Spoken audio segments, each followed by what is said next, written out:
CDP के अंतर्गत जो बेहद महत्वपूर्ण टॉपिक है, influence of heredity and environment, इसमें मैंने पिछली कक्षा में हेरिडिटी की चर्चा की थी और आज मैं आपके सामने वंशानुक्रम के बाद वातावरण की चर्चा करूंगा कि बच्चों के ऊपर या किसी भी व्यक्ति के ऊपर वातावरण का या पर्यावरण का क्या असर होता है। आप देखिए कि अगर इसकी परिभाषा पे आइए आप, तो हम पाते हैं कि जो हमारे चारों ओर जो विभिन्न प्रकार के पर्यावरण हैं, बाहर का जो आवरण है वही हमारा पर्यावरण है। मनोवैज्ञानिकों ने इसके ऊपर बहुत सारी परिभाषाएं दी है, लेकिन वुडवर्थ की जो परिभाषा है वो बड़ी ही सारगर्भित परिभाषा नज़र आती है कि वुडवर्थ कहते हैं कि वातावरण के वो सभी तत्व जो व्यक्ति को प्रभावित करते हैं वही वातावरण है या वही पर्यावरण है। एक व्यक्ति के रूप में, एक प्राणी के रूप में, किसी भी जीव के रूप में वो सभी चीज़ें जो किसी भी प्राणी को या व्यक्ति को प्रभावित करते हैं, वास्तव में वही वातावरण है। अब है कि वातावरण के विभिन्न प्रकार के अंग हैं, या ऐसे कह सकते हैं कि वातावरण विभिन्न प्रकार के हैं। हमारा सामाजिक वातावरण, हमारा आर्थिक वातावरण, हमारा सांस्कृतिक वातावरण। चूँकि जब व्यक्ति का विकास होता है तो व्यक्ति के विकास में इन तीनों का बड़ा ही महत्वपूर्ण योगदान है। जैसे पहला है सामाजिक वातावरण। सामाजिक वातावरण, इसको कहते हैं सोशल एनवायरनमेंट। दूसरा है आर्थिक वातावरण।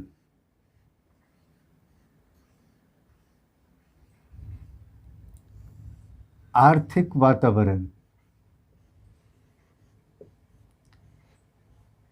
Economical environment. और तीसरा है सांस्कृतिक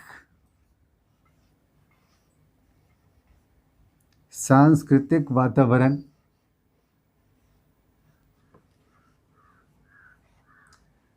हमारा कल्चरल एनवायरनमेंट। ये जो हमारा सामाजिक वातावरण है यह सबसे अहम है, क्योंकि जब व्यक्ति जन्म लेता है तो जन्म लेने के बाद वो समाज की दहलीज पे ही आता है, और समाज की दहलीज पे आने के बाद ही उसका डिफरेंट टाइप्स ऑफ डेवलपमेंट होता है। और जब समाज की बात चली है तो सामाजिक वातावरण में 3 प्रकार के जो तत्व हैं बड़े ही इम्पोर्टेंट हैं, या फिर इसका कोई लिमिटेशन नहीं है। खासकर जो कुछ एक हैं, जैसे मान लीजिए पहला होता है परिवार, फैमिली। आप देखिए कि जब फैमिली में आपको किसी व्यक्ति का जन्म होता है तो फैमिली में ही होता है, और फैमिली में भी 2-3 बातें बड़ी ही महत्वपूर्ण होती हैं। जैसे पहला है उसमें माता पिता का आपसी संबंध। दूसरा है माता पिता का बच्चे के प्रति स्नेह। तीसरा है इसमें कि परिवार के जो और सदस्य हैं उनकी उस बच्चे के प्रति अभिवृत्ति। ये बहुत मायने रखता है। माता पिता का स्नेह बच्चों के लिए वरदान सरीखा होता है। माता पिता का जो आपसी रिलेशन बढ़िया होता है उसका बच्चे के ऊपर उसका बड़ा ही सकारात्मक असर होता है। और परिवार में जो और बड़े जन होते हैं, दादा दादी, नाना नानी, भाई बहन, उसका भी बच्चे के ऊपर बड़ा ही सकारात्मक असर होता है। अगर ये वातावरण बढ़िया होता है तो बच्चे के ऊपर उसका सकारात्मक विकास होता है। तो साफ है कि जो हमारा जो ये सामाजिक वातावरण है उसमें जो खासकर परिवार है इसकी बड़ी महत्वपूर्ण भूमिका है। परिवार के अलावे पड़ोस का वातावरण, हमारे विद्यालय का वातावरण, खेल के मैदान का वातावरण, या फिर जिस इंस्टीट्यूशन वगैरह के साथ बच्चे बाद में जुड़ते हैं वहाँ का वातावरण, ये जितने सारी चीज़ें होती हैं, इन सबों का बच्चों के विकास के ऊपर बहुत ही ज़बरदस्त असर होता है। इसीलिए वातावरण किसी भी व्यक्ति का बढ़िया हो तो उसके लिए वरदान सरीखा है। अगर वातावरण बढ़िया ना होता है तो उसका चहुमुखी विकास नहीं होता और फिर वो बच्चे विकास नहीं होने के कारण विभिन्न प्रकार के दलदल में आगे जाकर फंस जाते हैं। वंशानुक्रम और वातावरण के ऊपर मैंने पीछे 2 वीडियोज़ मैंने डाले थे, जो वीडियो नंबर 8 और वीडियो नंबर 9। अगर आपको इसके बारे में सविस्तार जानना हो तो वीडियो नंबर 8 और 9 को आप ठीक से देख लेंगे, सुन लेंगे। मैंने उसमें बृहद चर्चा की है। मैंने बहुत सारे साइकोलॉजिस्ट की, बहुत सारे एक्सपेरिमेंट की भी मैंने उसमें चर्चा की है, और उसके मार्फत से क्या होगा कि आपको विभिन्न प्रकार से आपको मदद मिलेगी। सवाल उठता है कि ये जो वातावरण है, इस वातावरण का बच्चे के ऊपर क्या प्रभाव पड़ता है, और ये जो प्रभाव है ये विभिन्न क्षेत्रों में होते हैं, विभिन्न प्रकार के होते हैं। मैं कुछ महत्वपूर्ण जो इन्फ्लुएंस हैं इन्वायरमेंट के, मैं उसकी चर्चा करता हूँ आपके सामने। जैसे पहला है आपको शारीरिक अंतर पर प्रभाव। पहला देखिए कि शारीरिक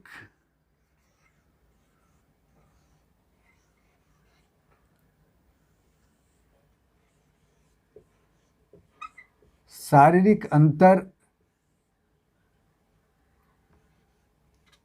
पर प्रभाव क्या होता है कि वातावरण के कारण ही जो व्यक्ति का जो फिजिक होता है वो वातावरण के कारण प्रभावित होता है। आप देखिएगा कि जो हिंदुस्तान में रहने वाले लोग हैं, या ऐसे कि गर्म जलवायु में रहने वाले जो लोग हैं, उनका जो शारीरिक जो उनका सुसंगठन होता है या उनका जो शरीर का कलर होता है वो दूसरे प्रकार का होता है।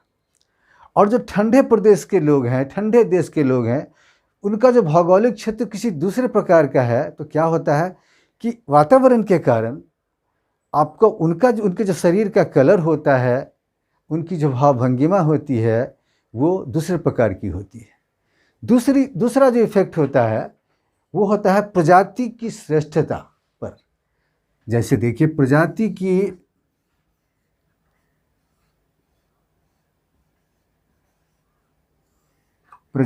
की श्रेष्ठता पर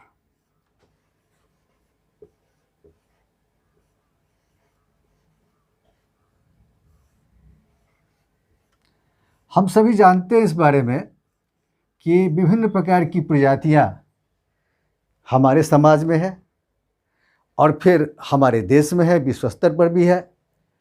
लेकिन चूंकि जब वातावरण अलग अलग होता है तो अलग अलग वातावरण के हिसाब से जो विभिन्न प्रकार की प्रजातियां हैं, उनमें आपको कोई ज़्यादा श्रेष्ठ हो जाते हैं और कोई ज़्यादा कमज़ोर हो जाते हैं।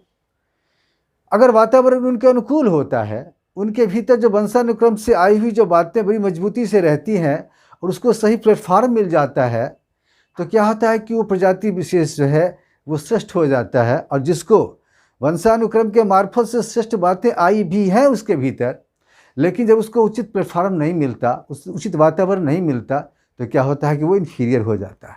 तीसरा जो सबसे महत्वपूर्ण कारण है वो है आपको बुद्धि पर प्रभाव।